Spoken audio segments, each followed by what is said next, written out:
100 సంవత్సరాల లేట్ వచ్చింది ట్రైన్ తెలంగాణకి. గంట కాదు లేట్ ట్రైన్ మహబూబ్నగర్ స్టేషన్లో 100 ఏళ్ళు అయింది లేటుగా వచ్చి మీ దగ్గర.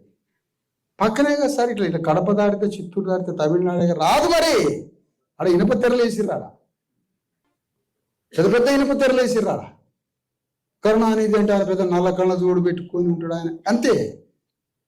ఆయన అణగారిన వర్గాల కరుణ రథం అన్న సంగతి మనకు తెలియదు. వెస్ట్ బెంగాల్ జ్యోతి బస్ తెలుసు మనకి, కరుణానిధిలో నీ జాతుల కోసం యుద్ధం చేసినోడు, శూద్రులకి చదువు రావాలని 20 ఏళ్ల వయసు ఉన్నప్పుడే యుద్ధానికి పోయింది.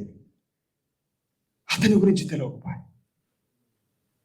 అందుకని ఇప్పుడు ఈ దేశంలో రిజర్వేషన్ మూవ్మెంట్ రావాలి. తెలంగాణ దానికి క్యాపిటల్ కావాలి.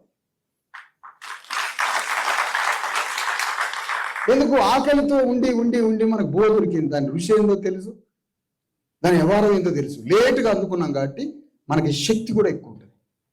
ఇది విస్తరించాలి. ఆ దేశమంతా విస్తరించడానికి దీంట్లో ప్రొఫెసర్స్, స్కాలర్స్, స్వధర్మం తెలిసిన స్కాలర్స్, స్వధర్మం తెలిసిన ప్రొఫెసర్స్, స్వధర్మం తెలుసుకోవాలనుకునే అభిలాష ఉండే ప్రొఫెసర్లు, ట్రెడిషనల్ వ్యక్తుల గురించి నేను మాట్లాడాను. సైంటిఫిక్ ప్రోగ్రెస్, లాజిక్, స్వధర్మం తెలిసిన వాళ్ళు ఈ పని చేయాలని కోరుతా ఉన్నాను.